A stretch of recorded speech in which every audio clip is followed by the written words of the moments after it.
Judy.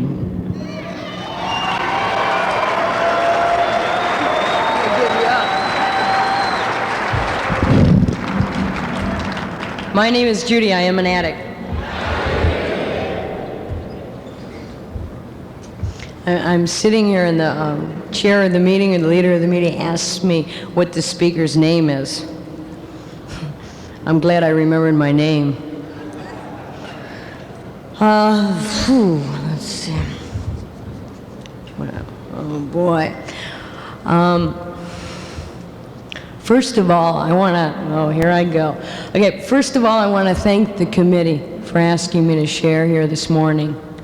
I got up one morning, and there was a message on the message machine, and it said, a gentleman had called, and he said his name, and he says, could you please call me back? I'm calling from WCNA17. And I got real excited, and I thought, oh my God, they might be asking me to speak. And then I got that funny feeling in my stomach. It flipped upside down. And I thought, oh no, maybe they're calling me for advice about conventions. And I said, oh, I better call him back right away. And then my ego said, no, hang on, wait a few minutes, let him hold tight for a while. You know, let him know you're not real eager about this. So I took a shower and called him back, you know. He wasn't home.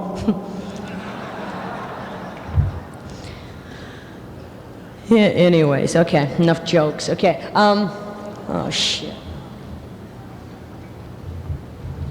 I was born in Detroit, Michigan. Raised in Flint, Michigan. And when I was growing up, to let you know a little bit about me and how I was raised, my parents are, I don't believe, they're not addicts. They don't have this disease. And I grew up in a Catholic neighborhood. My parents are Jewish. I was raised Jewish. And I was an only child. Everybody in our neighborhood had 8 and 10 kids and more. And everybody in the neighborhood was Catholic and went to a Catholic school. And I walked about 10, 15 blocks to a grammar school. And what happened to me in that walk to school, I changed. When I got to school, I acted one way. When I came home, I acted another way around my friends. And when my mom drove me to Hebrew school, I acted another way. And as I was growing up, my personality was already changing. I was a monster as a kid. I got kicked out of kindergarten for taking all the little kids and putting them in a house and then smashing the house in on them. They sent me home until I could act better. And I believe that I might have had this disease when I was born. You know, I seeked attention and felt uncomfortable as a little kid. And there was a lot of love in our house, and there was a lot of care and concern, and I didn't feel a part of. And there were times that I remember when we used to go to Chicago a lot and visit my relatives. And we used to ride in the car, and we'd be coming back, and my parents would be in the front seat of the car, and they would be talking. And I would feel enormous amount of love in the car.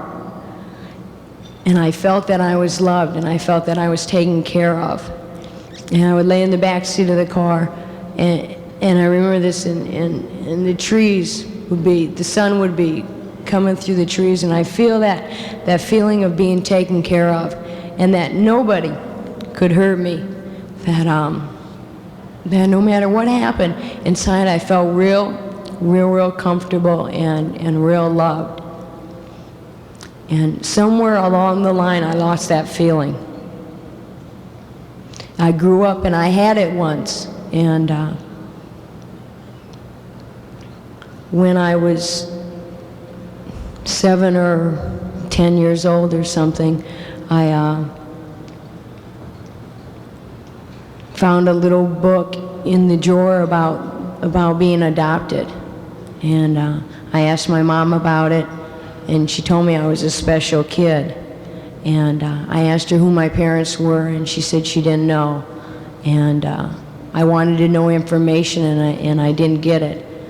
And then right shortly after that, I broke my back. And like I said, I was pretty much like a tomboy, and I was playing with the guys, and we were playing football. And I got hit from both ways, and my back broke. And I remember going to the hospital, and they told me that 50-50 chance that I would never walk again, and there'd be no way I would have children, and no way that I would ever go snow skiing again. And those things were real important to me. And my mind said that, yeah, I'll walk. There's no way I'll be skiing next winter. And I had that determination. What they did to me in the hospital is they gave me a whole bunch of drugs. And when I woke up in the hospital, my dad was there, and I wanted to know how come he hadn't been there, and how come he hadn't stayed there with me. And I guess I was so out of it, I had hit a doctor and had done a whole bunch of stuff under the influence. And for the next 6 months, I was in a cast from my neck to my knees, laying in the living room in one of those hospital beds. And it's funny how my disease is. I centered in on, I could hear all the kids outside laughing, having a good time. At first they all came and visited me. After a while nobody came by the house anymore. You know, and I could hear people playing capture the flag, and I didn't want to be there. And I felt that real lonely, abandoned feeling. And at night, when I used to lay up in my room later on, when I got better, I'd be upstairs in my bedroom, and I'd hear the kids next door playing, and I felt alone, and I felt like I didn't have anybody. Now, I know today that my disease was already working, you know, that I had love in the house, and I had friends, but I, you know, started centering in on those things. What happened was I started using drugs. And, you know, and I started using all sorts of drugs. You know, I started using liquid drugs. You know, my dad had an alcohol cabinet, and I started getting into the liquid drugs, and I started getting into the medicine cabinet and drinking the codeine. They used to have Cherico cough syrup with codeine in it. And you'd go to the store and get bottles of, just tell them somebody had a cold, and they give it to you. And I used to go and drink that. Anyways, make a long story short, I kept using from whatever age, 13, 14, whatever that was, until 26 when I got to the program. And during that time, I did just about anything that I had to do to get drugs. I was not like a real graceful addict. I did what I had to do to get drugs, and I don't want to go into a lot of detail about that, but I was a maniac. I couldn't get enough. To let you know, I embarrassed my family, my relatives. I was the person that always showed up late for dinner, and then when I got there, fell in the mashed potatoes. And never had enough. One time I was going to a family function, and I had just filled a prescription for 200 Dilaudid, and I had them in my pocket, and it wasn't enough. So I robbed a doctor's office, tried to, and got arrested. And the whole family was at the house, and I called my parents from jail. And I could hear my mom talking real soft on the phone. She didn't want anybody to know where I was calling from. And for 3 years before I got to Narcotics Anonymous, I was real miserable. I was real lonely and unhappy, and using was no longer working for me. And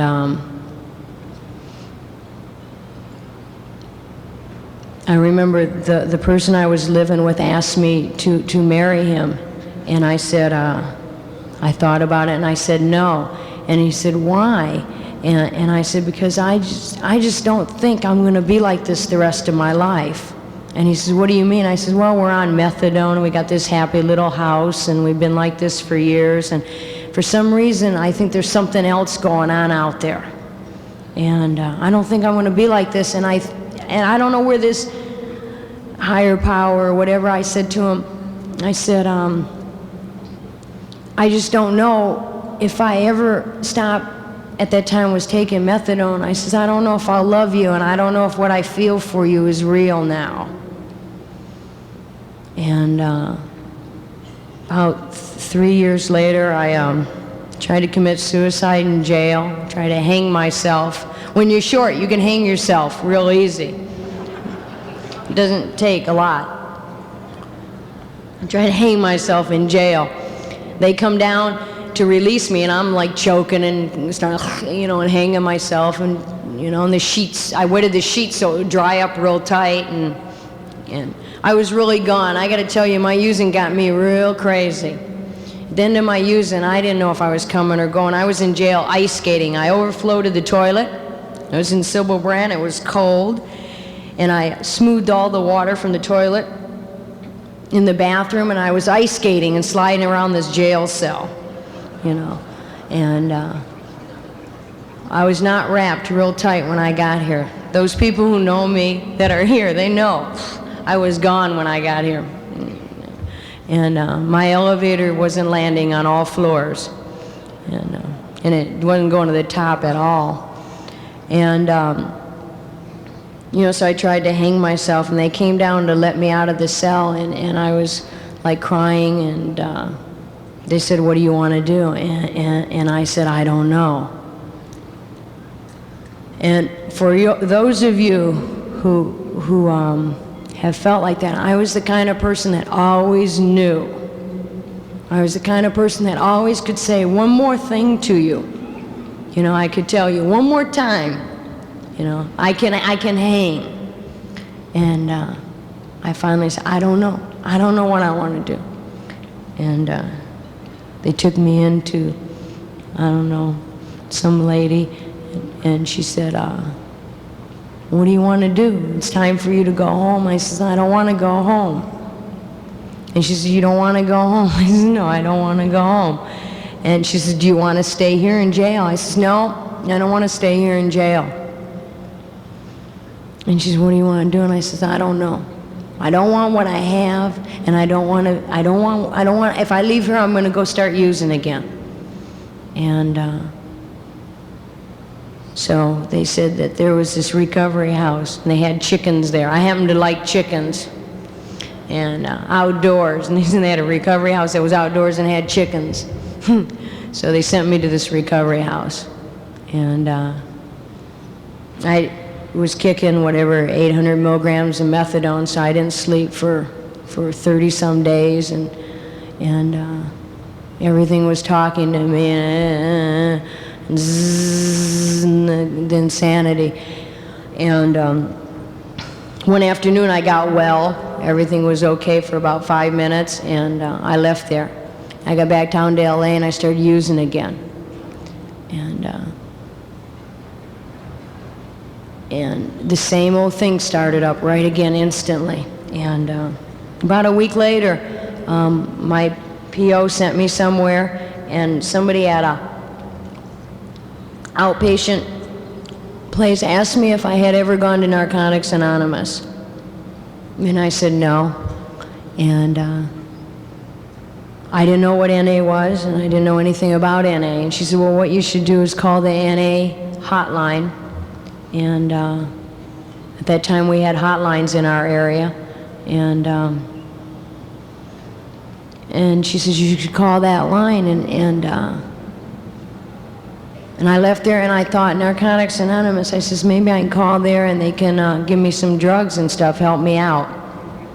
And I went home that night and I called the hotline, and a girl called me up and started talking to me about the program. I got to tell you that when I called the lines, they asked me if I was clean. I told them I had 6 months.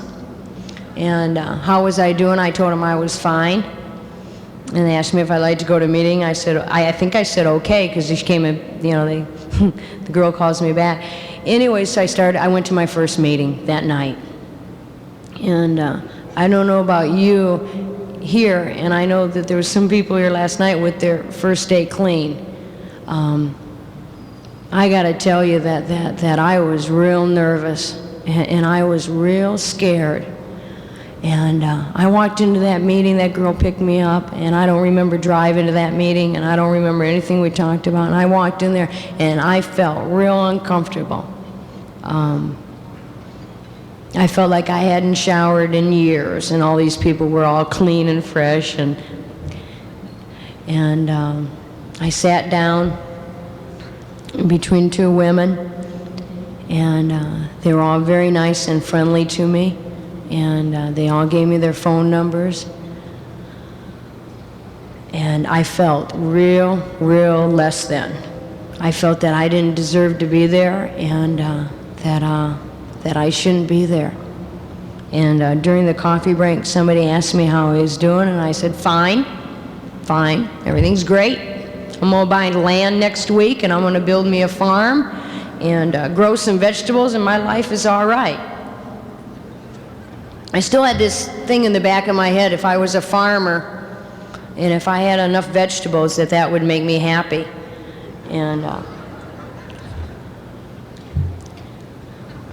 I couldn't tell them, the people at this meeting, that I was feeling scared, lonely, uncomfortable, and I just couldn't say that. And that was March 9th, 1977, and I kept going to meetings till March 24th when I got clean in 1977. It took from the 9th to the 24th of me going to a meeting with this lady every night for it to sink in that I didn't have to use no more. And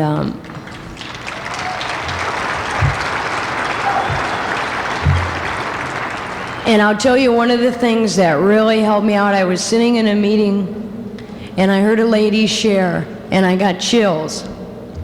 And I got chills and I got these like rushes and these good chills and feelings. And I thought, God, I can get chills sitting in meetings. I don't have to shoot any more morphine. I can just come to meetings and feel, you know.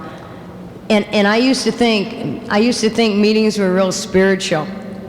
And now, not that I don't think they are now, but the reason I used to think they were spiritual, I'd go into a meeting and as people would smoke, the room would fill up with smoke and it would get real thick, and I used to think that was a cloud of spirituality.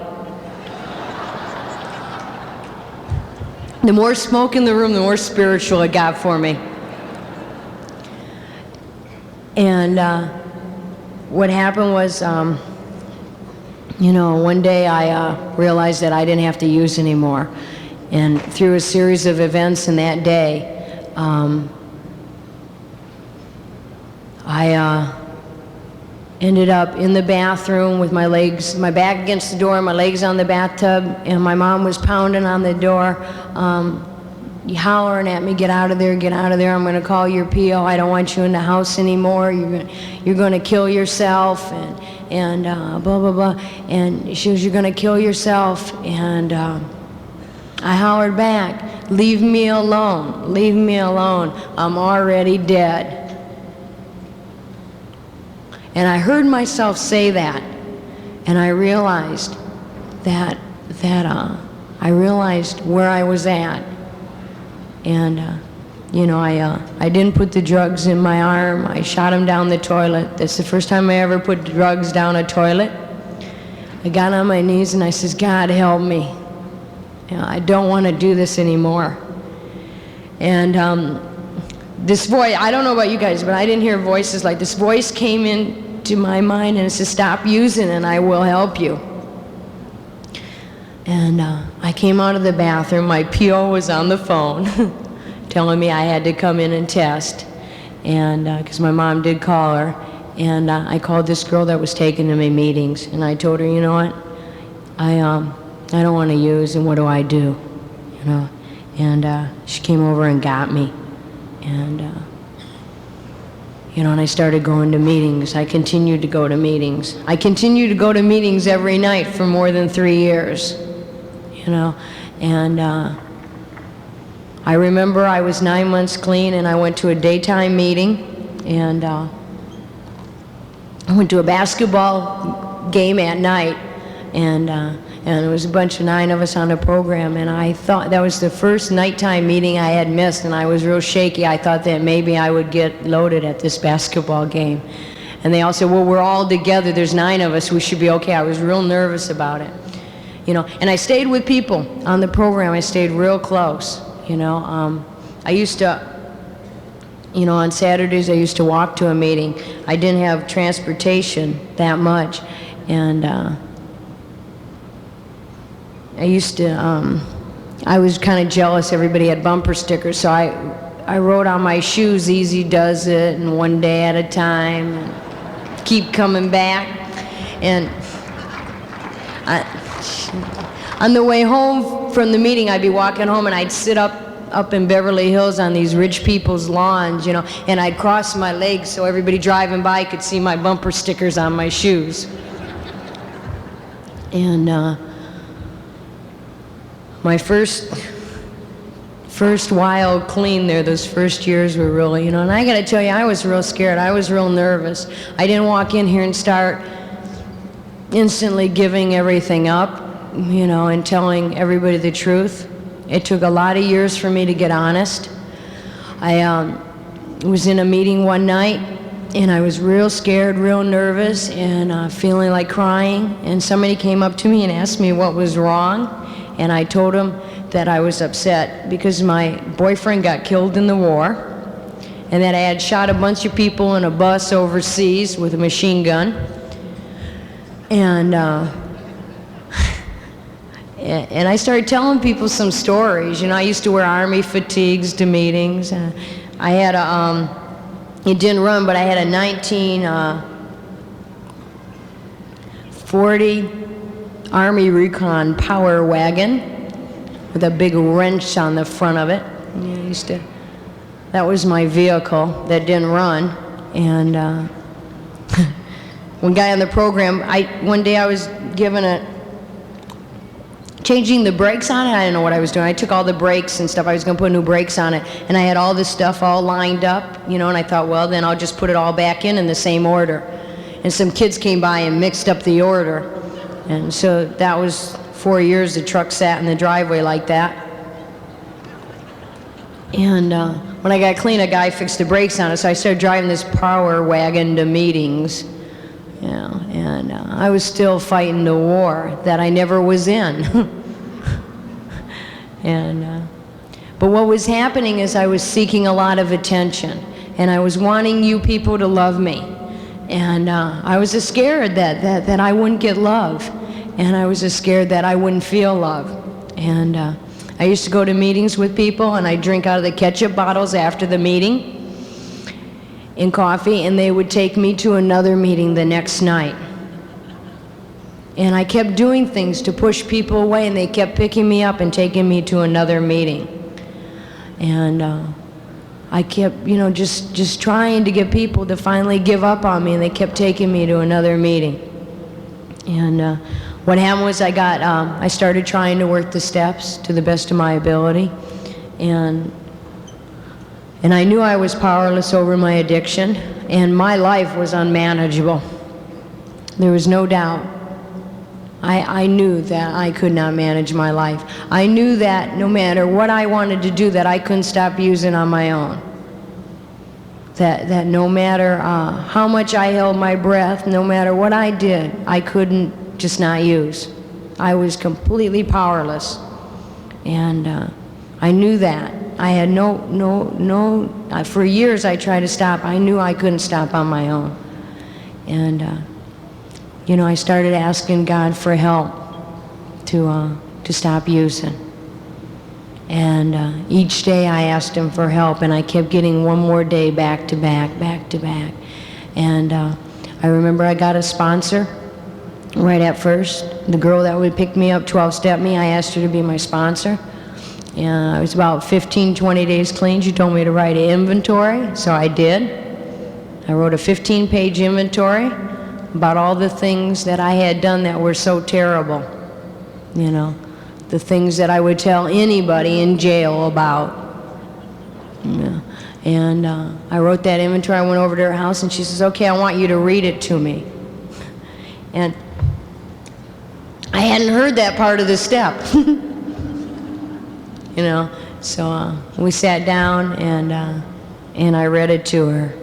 And I went on and worked some more steps. What happened with this lady is she went out and got loaded after a while. And I thought because she got loaded that I was going to get loaded. Because all the things that she had told me to do, I was doing. So I figured down the road I was going to end up loaded one day. And what I realized was that if I kept doing the things that she had told me to do, that I would be all right. She was the one who stopped doing those things. And what I ended up doing was getting another sponsor. And at 3 years clean, I realized that I was not going to have anything personal in this program, that I was never going to be close to anybody, that I would never feel any love or any real deep serenity or peace of mind if I didn't get totally honest. That sooner or later, one day, I'd run into somebody that knew who I really was.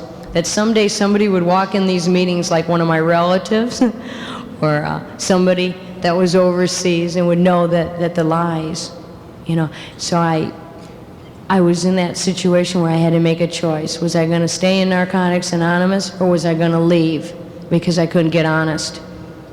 And what I did is I sat down with my sponsor and I told her I had lied, that I had never killed anybody, that I had never fired a machine gun, and that I never had a boyfriend that got killed in the war.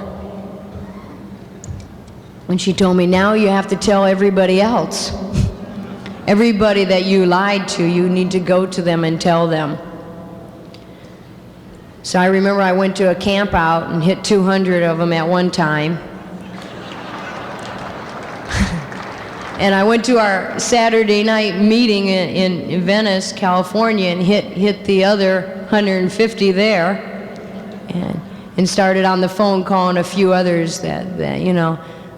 And I got to tell you, that was real hard. It was real difficult for me to say that, because it was making a commitment that I was going to try to stay clean one day at a time.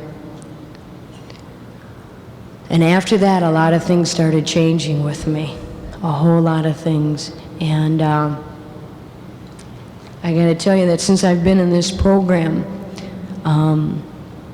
my life, I wouldn't, if as big as this room is and as wide as this room is, if I could have it full of my favorite drug and all the other rooms with outfits and all that, I wouldn't take it today. When I was new, I would have took it quick, you know. But I wouldn't take that today. I like what I have today. I want what I have today. And it took 9 months before the obsession to use left me. You know, every day I wanted to use. Every day I thought of using.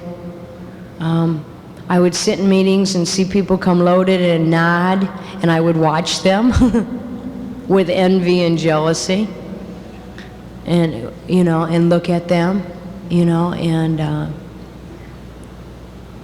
after I finished my 5th step, I wrote a very large and detailed 5th step finally, you know, something like 500 pages. And after I finished reading that to my sponsor, the obsession to use left me. And I got to tell you something, it's never come back. And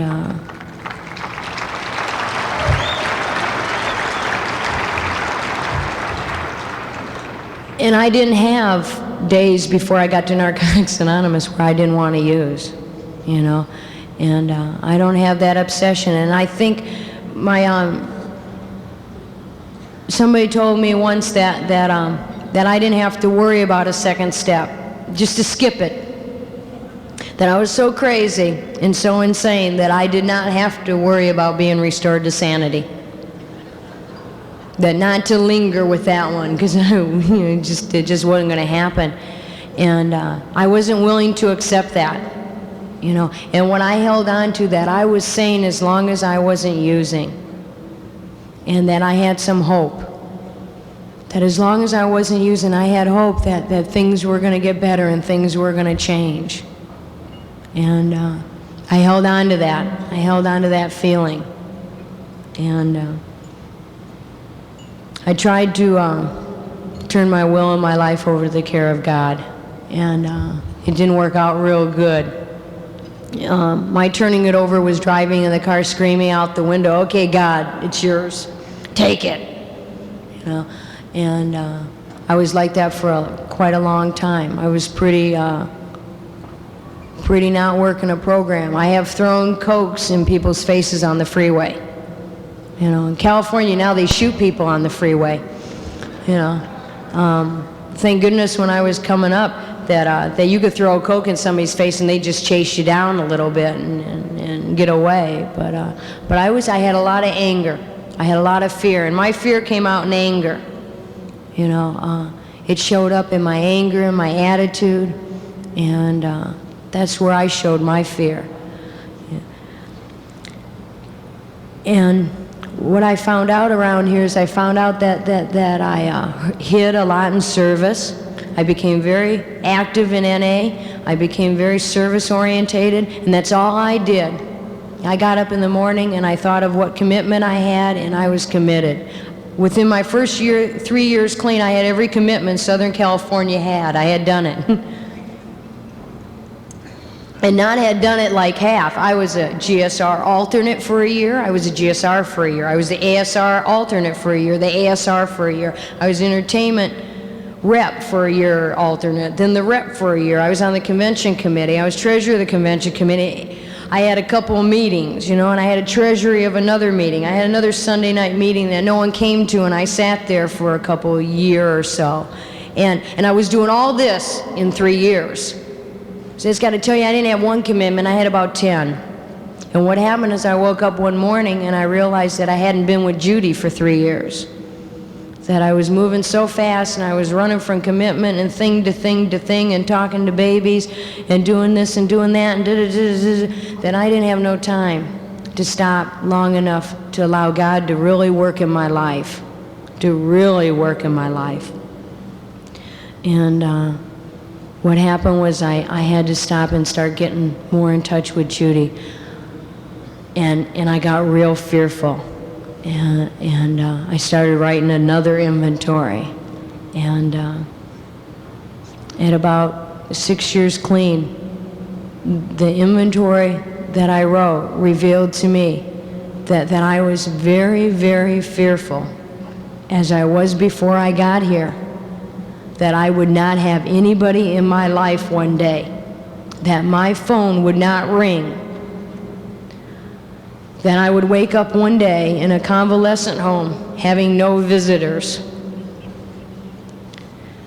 And I was scared. I was scared. I wanted people here to love me so much and to care about me.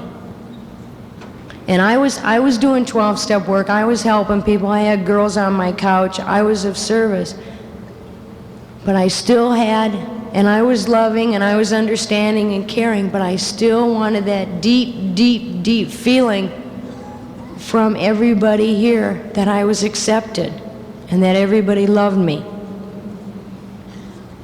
And what I was doing is I had babies and I had people around me, and I was making sure that they stayed sick and they stayed around me.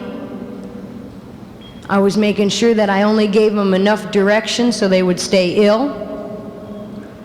That I would switch up on them. One day I'd be friendly, the next day I'd act like I didn't know them, and it'd throw them off guard, and they'd always be looking at me. and they would ask me for suggestions, and I would help them, but inside I didn't want to let them go. Inside I didn't want them to grow. That if I kept enough people around me, that I wouldn't have to be alone. And this inventory revealed to me that I cannot do that. That I cannot look outside of myself for the acceptance and the love, that I have to find it within me and within working with my higher power. And I had to change a lot. And what happened was I got into a lot more prayer and meditation. I started really, really working on my defects of character. I started working on my fear, you know. I started working on my lust. Not only sexual lust, but lust for power. And lust, my management, my control. You know, I used to stand up on tables in service meetings, you know, and get real crazy. I have been in a meeting where I've had a treasurer run off with the money in the meeting. I'm going to tell you about defects of character. Telling him that he ought to sell his car tonight and have the money here next Friday. Now this man was 6 foot something, and I'm up on chairs hollering at him, and he's hollering, you know, you don't be and we're going crazy at each other. The girls are trying to separate us like it's a brawl in a meeting. And I'm nuts. And I have let my defects of character run away with me, you know, and I'm real slow to learn. I didn't think after I did this that I owed that man amends, huh? Check that out. I thought I was right because he ripped off the meeting, and he was wrong, you know. And the next Friday night, I made amends to the meeting. I called him that night and made amends, and I made amends to the meeting.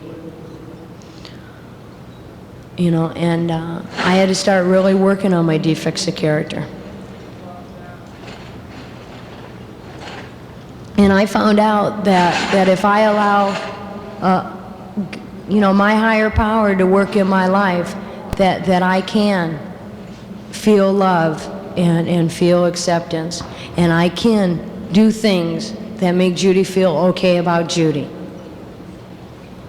You know, and some of those things is like working every day, you know, and taking care of business, cleaning my house, you know, and doing the daily things that make me feel good, like showering, you know.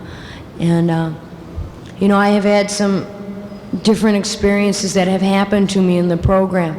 And, you know, from one extreme to the other, before I got here, I remember once hitting a little old lady over the head and stealing her purse and running down the street, you know. And I didn't care anymore when I got here. And I didn't care about you people.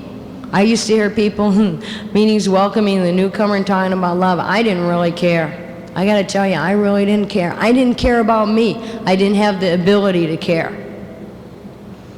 You know, I tried to care. I watched my sponsor. I listened to what she said about how she worked with newcomers, and I listened, and then I'd pick up a newcomer and say the same thing that she had said, you know, and run it by him and tell him this program works and everything. And, you know, and I did all the things that I was supposed to do, but I didn't feel it inside. It wasn't coming from my heart, you know. And I'm glad that I did it for as long as I did it, until it started working internally for me. I acted as if, until inside things started happening with me that I really felt love for another human being. And I really felt concern. And I found out that I had to love myself first before I could start loving everybody else. And I remember my sponsor telling me that it was time for me to make amends to my parents. And I had wrote my my list, and we sat down, and she says, well, why don't you go ahead and make amends to your parents first? And I says to her, I don't really feel like I've harmed them. She says, how can you feel like you don't feel like you've harmed them? And I said, I just don't feel like it. And what happened to me was I had a newcomer stay with me at my house. And she was there about 3 or 4 months, and I started staying up late talking to this girl, and I started sharing with this girl, and I started getting close to this girl, and I started caring about this girl. And one night she came home, and she was loaded. I knew she was loaded. She told me she wasn't. I called my sponsor. I said, she come home loaded. And my sponsor said, it's okay. You know, just let her keep coming home loaded until she admits it, or she'll just stop going to meetings. And a couple weeks later, she finally stopped going to meetings, and she left the house and said that she was getting loaded, so I told her she had to go.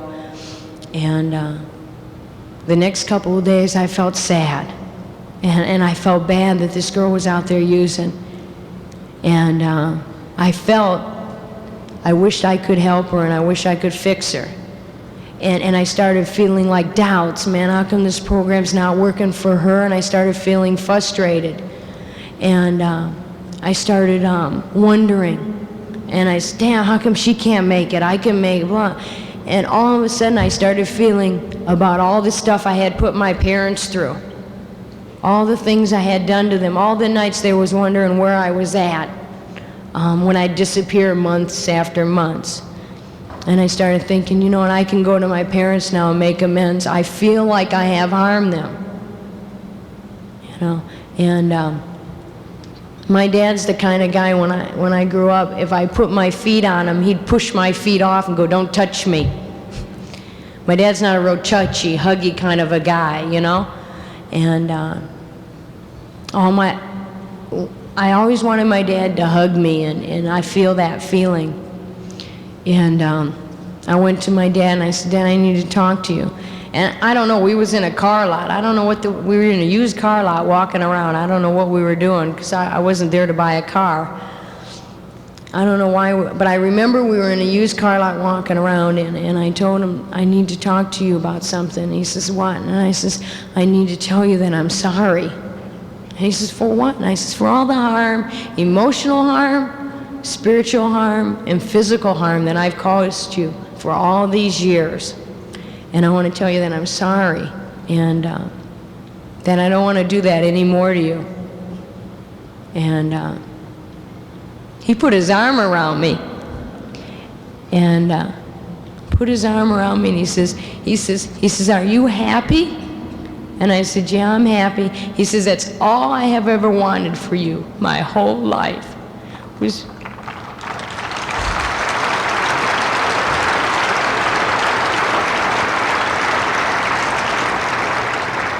what was for you to be happy. And whatever that takes for you to be happy, I want you to be happy. You know? And it's funny that I realized that my parents love me and they care about me. And that I had this thing and this disease going on inside of me that denied that to me. And today I can enjoy that and enjoy that love and accept that love. And I can love them and care about them and have that concern for them. And many things have happened to me since I've been here. And some of them have been very happy, and some of them have been very sad. You know, I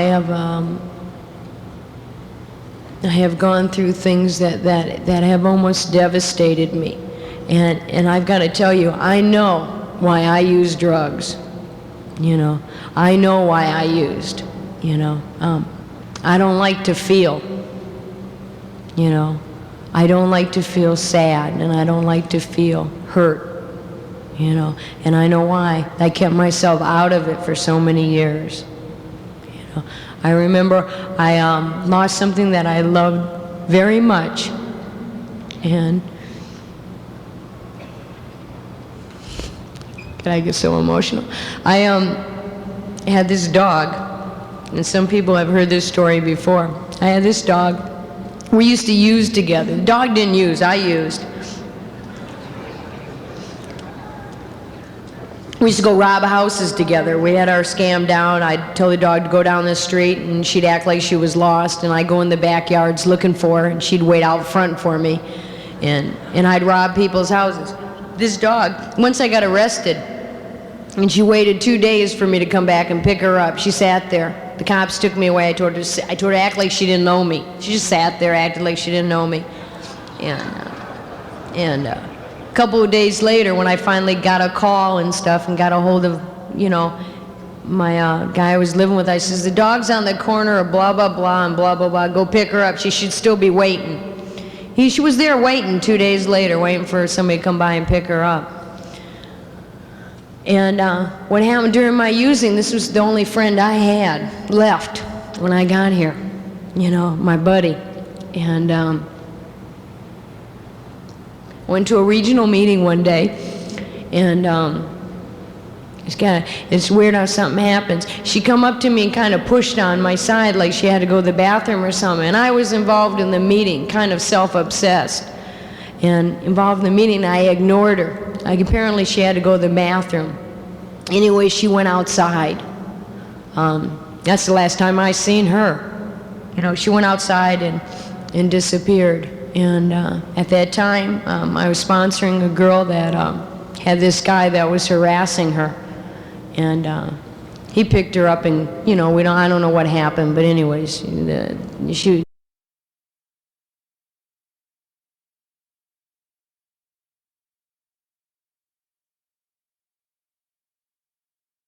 it might mess her up. So anyways, I remember one night he called and said that he'd trade the dog for her, and, you know, it was a crazy thing. And anyways, a bunch of people on the program went with me up there she was supposed to be dead behind this building. Anyway, she was at she was already somewhere where they take them down in these trash bins and stuff. But what happened to me was I felt loss, deep loss for the first time. Real deep loss and real deep sorrow. And I hadn't felt that before.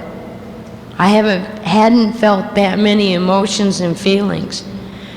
And of course I wanted to kill this guy. And of course in this program you will find somebody that will tell you that's okay. And you will find somebody, if you look hard enough, that will do it for you. And with a smile on their face. And I found those people. And they were willing. And I couldn't ever get it together to really give them the money to go do it. And what happened to me is one night I was at home and I was crying. I fell apart. I was laying in my bed and laying there and I was crying and crying. I fell apart. And it felt like the whole room was falling in. It was just like falling. My whole life had fallen apart. And I was crying. And I said, God, you know, help me. And I felt this little nice little warm feeling inside, and this little itty-bitty peace, and a little feeling like it was going to be okay. And I believe that I really, at that time, really surrendered. I really turned my will and my life over to the care of God, no matter what. And it's none of my business what He decides to do with it. You know, that, and I felt that deep feeling of surrender, like I had really turned it over. And what happened in the months to come was that I went through the loss. I felt bad. I felt sad. I cried and I cried, and I got angry. I got real angry, and I used to drive, and I used to think I seen this dog in the street. And I used to have nightmares. And finally it got okay. I finally felt the feeling of acceptance, and that everything was okay, and that we had the special moments together, and that was good. You know, and I went through that loss, and I went through those feelings. And I didn't have to use, and I didn't have to kill somebody. And I found out that you can work the steps on anything that's going on in your life. You know, and that through prayer and meditation that I have found inner peace. And I got to tell you that I have been in the bathroom all by myself and asking God for some help, and I have felt Him in the room with me, hugging me and crying because I'm crying, and feeling bad for I feel bad, and have had a friend with me and not fixed it for me, not made it go away, you know, like that, but was there with me, holding me, and I didn't feel that alone feeling. And I got to tell you, most of the time today, I don't feel alone. I don't feel that lonely, abandoned, lost feeling, you know. And most of the time, I feel loved, and I feel that I can love. And the things that I wanted so much, Narcotics Anonymous has given me. You know, as a result, you know, and I got to say this, as a result of working the steps, that I have gotten that feeling inside of me, that everything is okay, and that feeling that when I was a little kid in the car, in the back seat, with my parents in the front, I have gotten that feeling from a higher power that it's okay. That feeling of love, and that feeling like no matter what happens, it's going to be okay. You know, and you know, my life is real special to me. We went on I gotta tell you this, we went on a bayou cruise. We drove 2 hours down to Raceland or somewhere, and we took this boat way back in the bayou. And we were in this boat, and we were back in, you know, there were snakes in trees, and there were alligators, crocodiles looking at us. And I asked the guy if he could shut the boat off, you know, and he shut the boat off. And you could hear all the insects and stuff running, you know. And, you know, I got to tell you that I feel the presence of God a lot in my life, a lot. And when I was new, I went down to the store and I bought environmental records. And I brought them home, and my sponsor asked me how I was going to play them. I didn't have a record player. A couple years later, I got a record player, and I've got an environmental record. It's the swamp, sunset in a swamp and sundown in the Guami swamp somewhere. And I listen to this record at home, and I sometimes I listen to it for hours, these sounds of the swamp, and I never thought that I would be able to be one day, you know, sitting in a boat in a swamp, listening to it alive and real, you know. And there's some real special things that happen with friends and people in this program like that I cherish, that I remember. And I remember one day I was going to get loaded. I decided I was going to leave this program and I was going to go get loaded.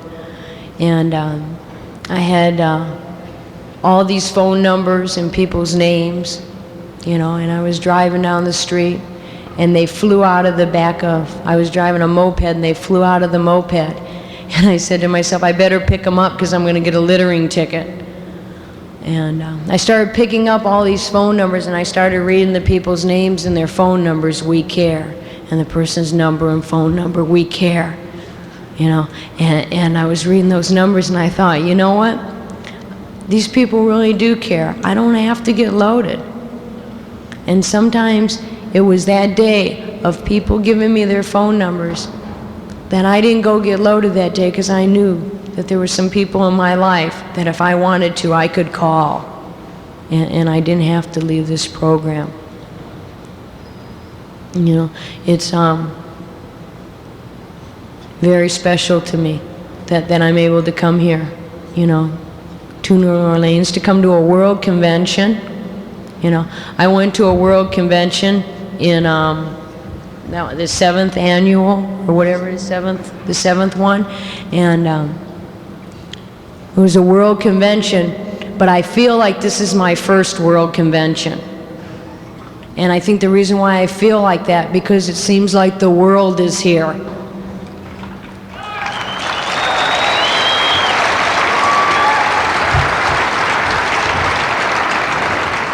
And there were people at that convention that weren't living in California, but it feels like that this is the fellowship, and I like that. I like that, and I like the feeling of friendly and the feeling of hugging and the love that I have felt here, you know, and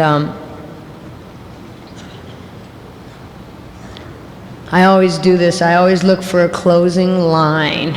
My sponsor told me to write down a closing line. I didn't do it.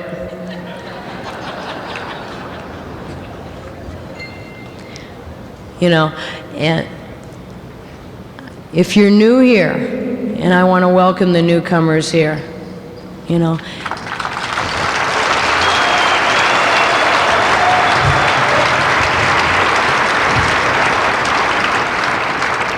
and I hope that you do keep coming back. Some of the most specialist things that have happened to me is as a result of meeting people in meetings, being able to sponsor them, and being able to grow with them, and being able to be close to them. And not only building a relationship with my sponsor, but also with the people I sponsor. You know, and I cherish that. I cannot believe how much I care for people in this fellowship, how much concern I have for people, and how much I'm trying to have concern and let go and allow people to do, you know, exactly what they need to do. I found that I cannot experience other people's program and they can't experience mine, you know, and that has been real precious to me, to be able to grow with people and get to know them. You know, I have friends that I have known for 10.5 years. I have people in my life that I have had in my life when I got here that are still in my life today. I don't know about you guys, but I didn't have friends like that before I came to NA. You know, and it's real special to me to know that I have people in my life that I can call or they can call me, and that I feel comfortable with. That's real important, you know. And I had to tell you that I have a higher power, and I want to say a little bit about that I have a higher power in my life that I believe that gives me the strength and the courage to stay clean each day, and helps me every day. Helps me to do what I have to do every day, even though it's painful and it's hard. And to keep continuing to do that. I do not want to leave Narcotics Anonymous. And I believe real deep inside of me that if Narcotics Anonymous dies, I die.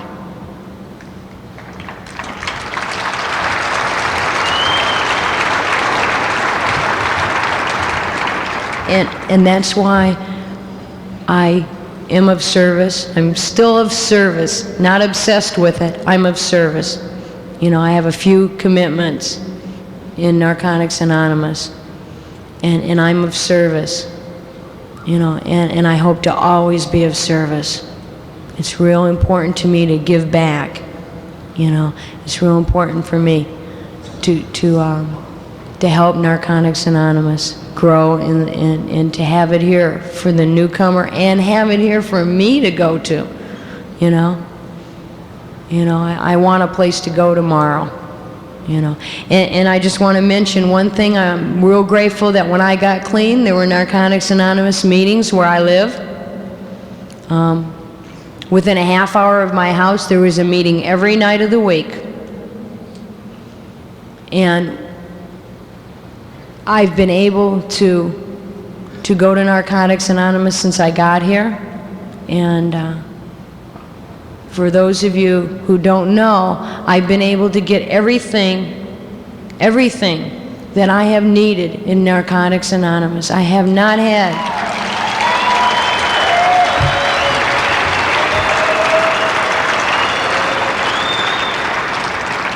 had to go anywhere else. And I just want to say that I have not had to go anywhere else. You know, I have felt like running away. I have packed my bags a few times, but I have not had to or needed to, you know. And if you're new in here, I want to tell you that you can recover, you know, that you do not need to use anymore, and you can have some kind of peace, serenity, and a whole lot of happiness in your life, you know, and a whole lot of peace of mind, you know. And those things are real, real special to me. I don't want to be clean and crazy, you know. I don't want to be nuts running around this program, you know. I want to be spiritual and, you know, and I don't know about spiritual. I don't get into all that much, but I want to be the best Judy that I can be today, you know. I don't want to hurt anybody, you know. I want to be caring and loving and try to have those qualities. And I want to thank you for letting me share. And I don't have a great closing line. If you're waiting for it, I don't have it. Anyways, but I'm real glad to be clean. And I'm real glad to be a member of Narcotics Anonymous, and I do hope that everybody in here, you know, can raise their hand next year at another banquet somewhere and have another year more of clean time.